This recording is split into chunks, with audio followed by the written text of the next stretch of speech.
Hey people, hope you're good. As you can see, yes, I'm basically going to see The Invisible Man in about half an hour. So yeah, really looking forward to it. I can't wait to see it. And I mean, my takeaways from it, I really want it to be, to be terrifying. Let's put it that way. I've seen some good online reviews and reactions and stuff like that. So I'm intrigued. I'm impressed because I love the director as well, Lee Whannell, fantastic director. I'll get into more of his stuff later in my spoiler review. But yeah, my takeaway is I just want it to be good. I want it to be terrifying. I want it to scare me because that's what I'm paying my money for, people. That's why you go to the cinema. So yeah, be sure to check out the review at the end, and this is gonna be good. Until then, peace. Ooh, hello. I just got out seeing The Invisible Man, and didn't live up to the hype. Find out in the spoiler review in 5, 4, 3, 2, 1. That's my daughter, by the way. Sorry.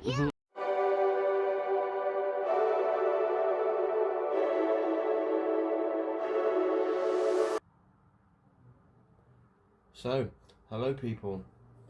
Yeah, let's do the spoiler review of The Invisible Man. Woohoo! Yeah, I'm invisible. No, wait. No, I'm joking. I'm here. um, yeah. Sorry, that was a joke. And at the end of the other video, obviously, if you heard a child noise, that was my daughter. I bumped into her and her mum. So, after the film. So, but yeah, where was I? Let's get to it, really. The Invisible Man. Yeah, that shit was scary. That was really scary. And I mean, it's basically the start of it is. I mean, it's weird because you can tell there's some form of domestic violence in a way, manipulation, stuff like that. And obviously, it turns out that is the case. And basically, Elizabeth Moss, who plays Cecile in the film, in Invisible Man, basically plots to get away from her abusive boyfriend, who basically controls everything she does, what she eats, what she wears, what she does, literally how she thinks. But it's not that kind of film, so don't worry. It's strictly invisible shit, seriously. But yeah, it's from then on, obviously, she gets away. But basically, but then she finds out her ex-partner. I think his name's Oliver. He's real. I think the guy. I get my words out. I'm trying to mess up his name now. Adrian Griffin, who's her boyfriend in the movie, played by Oliver Jackson Cohen. He's in the Haunting of Hill House. Check it out on Netflix if you don't know. He did a good portrayal. He did a very good portrayal of Invisible Man. But yeah, he apparently commits suicide, and he ends up leaving her $5 million, spread out, 100 grand a month, basically, for like 4 years or something.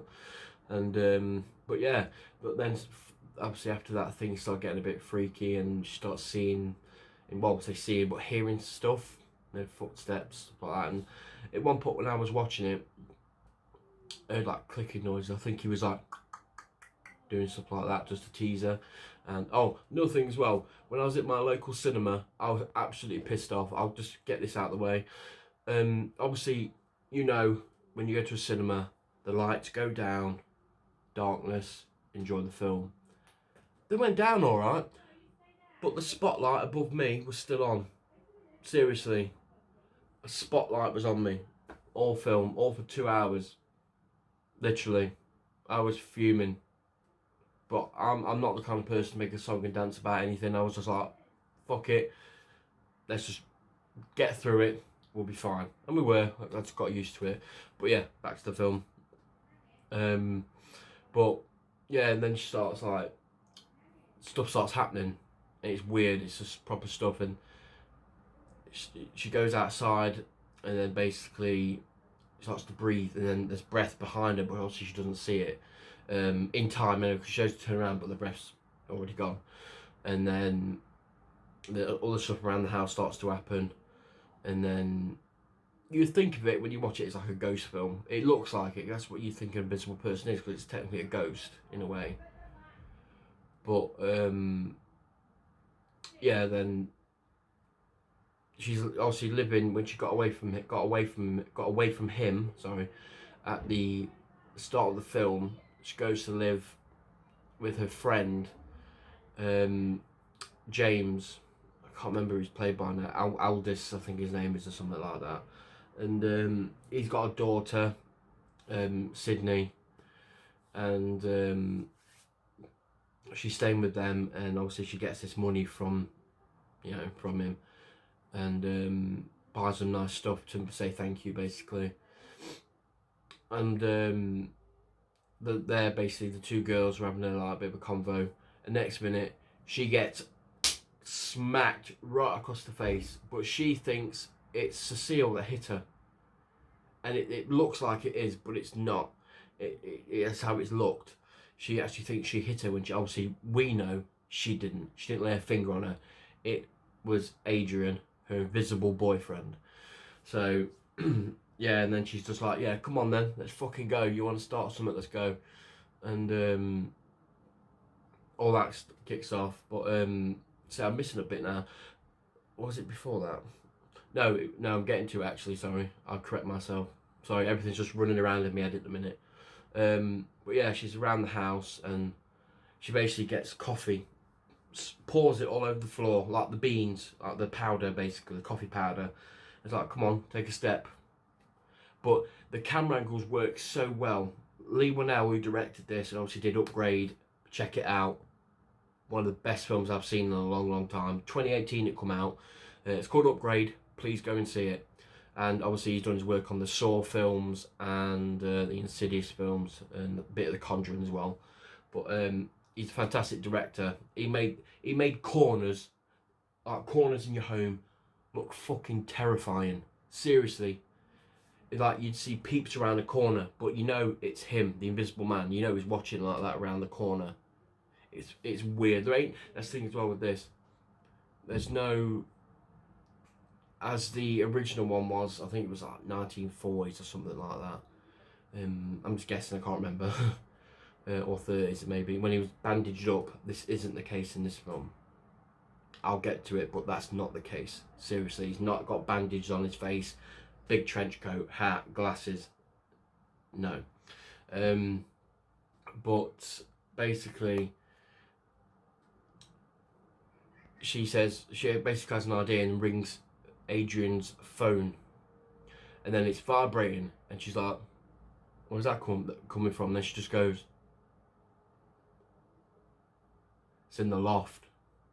Goes up there, her phone's there, well, his phone's there, the knife that she had from the kitchen that he's planning to do something with, I'll get to that. And obviously she had a job interview, but she ended up passing out because he drugged her. He switched her tablets and he drugged her, and work that she was supposed to show was there in the loft, in the attic, as we say in England. But yeah, basically, and then she's well, she gets a text. The text comes on the phone saying surprise. Comes back, and she's looking down as you come up the stairs and into the loft. She's looking down the stairs, and you can't see anyone. Then she just goes boom, cracks some paint and throws it down the stairs, and you see him in his full form, the Invisible Man, covered in paint, and you can see his body outline and everything. It's fucking terrifying. The music for this film was amazing as well. It's such edge of your seat stuff, and that's what the camera work does as well. It adds to it. It adds to the suspense of the film. It was truly terrifying. Honestly, I keep looking at corners myself now thinking someone's watching me. I really do. I'm scared to have a piss. Let's put it that way. But Yeah, then he runs downstairs. She follows him, and obviously he's washed up and he's got all the paint off him. And then basically a fight breaks out. He picks her up. Obviously we can't see him, but he picks her up, throws her against the wall, throws her over a table. And she obviously hits him with a few things and that. She gets away, and yeah, it's crazy because at this point, obviously after James thought she hit Sydney, his daughter. He doesn't trust her. He wants her out of his house. Blah blah blah, and all that. So she ends up going back to Adrian's house to prove that he's invisible. Okay, because he's got a brother as well, who I'll get to the plot points, but he's got a brother and she thinks he's in on it as well, basically. But we'll get to that. But she ends up going back to his house, and the dog's still there. Funny enough, from the beginning of the film, I thought it would have died of starvation, but it's still there. And yeah, because he's a bit of a genius in a way, smart guy. And she goes down to his, I want to say his laboratory. It's got to be. Pardon me, excuse me, but there's all stuff down there, technical stuff. And then she sees this it's like a spray. It's weird. Then she puts the code in, gets in the room, and there's like an invisible camera, which you can see. Well, she can't see the camera, but there's a camera watching, so she touches it and it's invisible. But then she presses the button to even get start the machine, and then it just starts spraying this suit. And this is what it is. It's an invisible suit. It's not a hat. It's not a trench coat. It's not bandages. It's not sunglasses from the original. It's a bodysuit that makes you invisible with little camera lights on it that change. I think it reflects the light differently, and it just turns you invisible. Basically, it's absolutely genius. It's insane. I love it because obviously this isn't a remake. I don't think this is like kind of a reimagining of the Universal monsters, basically, which I hope we get more of. I know Leigh Whannell wants to direct a Dracula film. I'm down for that. But yeah, basically, she finds a suit, hides it to prove that he's alive, basically. And then obviously shit goes down. He turns up at the house, and he just starts throwing her around, and she gets out, luckily. And she rings her sister. Obviously at this point, I know I didn't say it, but at this point her sister's a bit of a, it's like, don't want to torture her, because she apparently sent her an email saying that she wanted to die and she hates her, but she didn't. Adrian sent it, basically to get everybody off, that make you think that she's absolutely crazy. But there's a bit where they meet up at a restaurant, and it freaked me out, man. I couldn't believe it. I was like, whoa. But we found out this is what the knife was for. They're there talking, and she goes, basically, he's alive and he's got this suit. And then your camera cuts to her sister looking at her like that, and then she just goes, hmm? Then the camera cuts back, and there's a knife literally just stood there. It's like in midair, right next to Elizabeth Marcel Cecile's face. And she's like, goes like, what? And the knife goes, and it cuts her sister's throat. She dies right there on the table, and the knife goes straight to her sister's hand. So he's put it straight back in her hand, like she's killed her sister. And honestly, that bit was like, whoa! That bit freaked me out, man. But yeah. After that, she gets basically put in a nut house and a mental ward, and he's there watching her. He speaks to her as well. He goes, surprise. And then we find out that Cecile is pregnant as well by him. And obviously he's basically, at this point, his brother comes and basically says, obviously, if you want to keep this money, have the baby, we'll leave you alone. And at that point, his brother is in on it as well. He's just like his other brother, a dick. And then it comes to a point where she's like, she knocks stuff off the table, robs a pen out of his briefcase, and then she goes back to her room, gets the pen, puts a shower on, and she goes, basically gets the top off the pen. It's all them. Oh, it's like a ballpoint pen. I think that was what they're called. But it's got like an oval shape and a tip. But it's, you know, you can stab someone with it basically. And she goes, "You're basically not gonna have this baby. You're not gonna have me." And she sticks it in her wrist. But then the wrist, he grabs her wrist and pulls her out, pulls her hand away, and she goes, "There you are," and just goes boom and stabs him, stab, stab, stab, and the suit, it starts to flicker in and out, so you can see him, but it keeps going invisible, but coming back to visible, basically, so you can see him and then you can't. And then all hell just kicks off, and he starts killing. Well, I don't think he kills all of them. He injures the guards.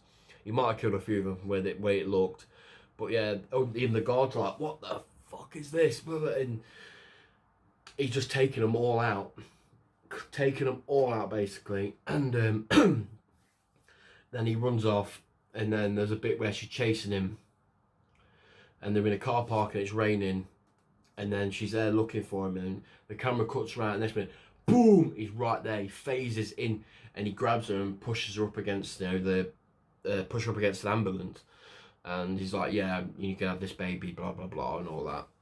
And then he basically, "I'm gonna kill Sydney, the daughter of James's daughter," and obviously that's where it all kicks off. And basically it's to basically get to Sydney as quick as you can. She's rang James, Cecile has, Elizabeth Moss, and basically Dad gets there, and he's got, what's his name, Adrian's got well, at this point we say it's Adrian, but the Invisible Man's got the daughter. He's there trying to kill her, and the dad comes in, and he gets the shit kicked out of him. There's blood everywhere. He don't die, but he gets the absolute piss being out of him. And then Cecile comes in with the fire extinguisher, and then, of course, earlier in the film, he turned the heating up on the stove, and the breakfast basically caught fire and burnt. And it's like, "Oh, fire extinguisher, good idea." And then she gets it, sprays him, and it like spreads on his chest, so he's all white and you can see him, and it just goes bang, bang, bang, bang, all in his chest. And obviously the suit is phasing in and out, and he's like, "Ugh," and then he's on the floor, pulls the mask off. It's his brother, Tom, and everyone, I was like, "Wow, it's not him though, it can't be." But then it cuts to basically Tom, his brother, has been the Invisible Man this whole time, which he hasn't. And then he's locked up his brother Adrian in the basement, tied him up, faked his death, blah blah blah. And you think that's the end of the film, but it's not. She knows it's bullshit. Cecile does. She knows it's absolute bullshit. And then she goes, well, she rings Adrian, and she goes to his house, and he's like, blah blah blah. And she goes, "Look, if you want to see this baby or any part of this baby's life, be a part of this baby's life, you have to be honest with me. And you did all of it, didn't you?" And he goes, "No, it wasn't me, but," which kind of got me thinking a little bit, but it was weird. But he goes, "It wasn't me. I didn't do this, blah blah blah. I know, obviously, I'm a bad person, but I didn't do this, blah blah blah. It was Tom. It was my brother." And then basically she starts crying, and then but she's got a wire, and James is listening in the car outside, trying to get him to confess. Basically, she is, and then he tries to comfort her, and Adrian does, but she's like, "I've got to go to the bathroom and clean myself up." And then you see Adrian sitting there at the dinner table, and next minute his hand goes up like that. He's got the knife, and he's like, "Ugh," and he slits his own throat. That's what it looks like, but obviously someone invisible's doing it, and you're like, "What? What's going on?" But it's on camera, so he's clearly doing it himself. Basically, he killed himself. Then you see Cecile come back into the room, and she's like, "Oh my god, oh my god, oh my god!" Starts screaming, pardon me, crying, and then she basically it was faked it. She sits down, she goes, "Surprise," and it was never about getting a confession. She knew it was him, which I kind of think it was for a bit, and she killed him. She put the suit on and she killed him. And this is where we get to the end. Basically, she leaves the house with the dog. She takes the dog. Dog's still alive, and she leaves with the invisible suit. And James tries to stop her, and he's basically, you had no intention of getting a confession. She's like, I did, but this was better. You know what I mean? And she seems much stronger at the end.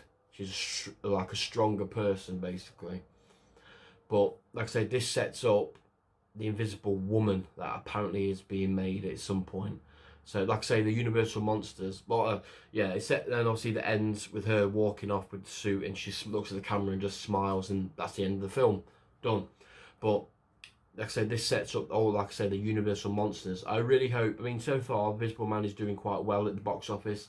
So I hope we see more. I want to see Dracula, Frankenstein, Bride of Frankenstein, Creature from the Black Lagoon, another Wolfman film. There's so many. There's so much stuff you can actually do with the universe. It's basically the dark universe. So it's like the Avengers, but with all monsters. It's awesome. But yeah, all in all, I really did love The Invisible Man. It was scary. It was very intense. It really had you on the edge of your seat. You were looking, like, where is he? You know what I mean? You know you can't see him, but you've got to look. And the music was fantastic. It really pumped you up. The acting, Elizabeth Moss was fantastic as Cecile. Stole the show, basically. She was mesmerising to watch. Oliver Jackson Cohen, obviously Invisible Man, Adrian. He was good. He was a good villain, I'd say. James was good. Her sister was good. You know, she wasn't in it that long, but yeah. Sydney was good. Adrian's brother was okay. He was good. He was a good villain as well. I mean, other than that, I do recommend this film. Please go and see it. Give it the love it deserves, because it is really good. Leigh Whannell is a fantastic director. He really is, and he's open for an upgrade too. Please, but yeah, like I say, if he wants to do a Dracula movie, I'm all for that. That'll be shit scary. That will. But yeah, please go see it. It's got all the makings of a fantastic film, and it is a fantastic film in my opinion. I just hope you lot enjoy it. I hope you give it the love and support it needs, because I think that's what it deserves, because it is a very, very good film. My opinion. But I'm just saying, I loved it. Every part of it, I loved it. And yeah, that's all I can say really. But yeah, if you like this spoiler review, obviously please give it a thumbs up, smash the thumbs up button. Always like, share, and subscribe. Boom, boom, boom. There it is. And until next time, peace.